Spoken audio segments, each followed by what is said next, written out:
বিএনপির কেন্দ্রীয় নেতা অ্যাডভোকেট এম রুহুল কুদ্দুস তালুকদার দুলু বলেছেন, দেশের প্রতিবন্ধী ও বয়স্ক ভাতা খালেদা জিয়া প্রথম চালু করেছিলেন।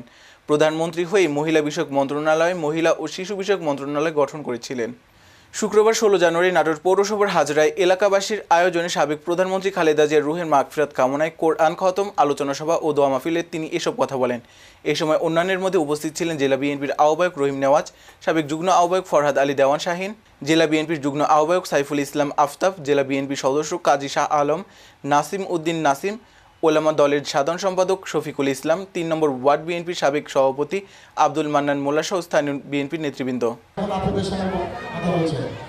বিধবা ভাতা সব বেগম খালেদা জিয়া করেছিলেন। আর এই জন্য এদেশের সকল শ্রেণীর মানুষের কাছে বেগম খালেদা জিয়া ছিলেন সবচেয়ে জনপ্রিয়।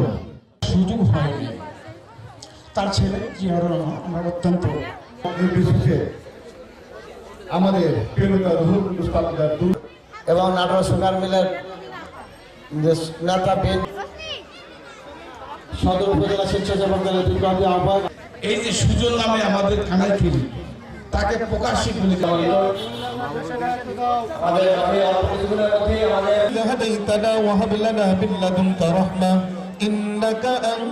আমি গুনাহগার আপনার মাহবুব বান্দাদেরকে নিয়ে আপনার শাহী দরবারে দোকানে হাত তুলি। দেশনেত্রী বেগম খালেদা জিয়ার কবরটাকে রিয়াজুল জান্নাহ হিসেবে কবুল আর মঞ্জুর করে নিন আল্লাহ। ছিলেন আল্লাহ, জীবদ্দশায় কারাবরণ করেছে আল্লাহ। আল্লাহ যিনি তিনার জীবদ্দশা মঞ্জুর করে নিন আল্লাহ। আল্লাহ আজকের এই আয়োজনকে আপনি কবুল মঞ্জুর করে নিন আল্লাহ। আলহামদুলিল্লাহি রাব্বিল আলামিন। আসসালামু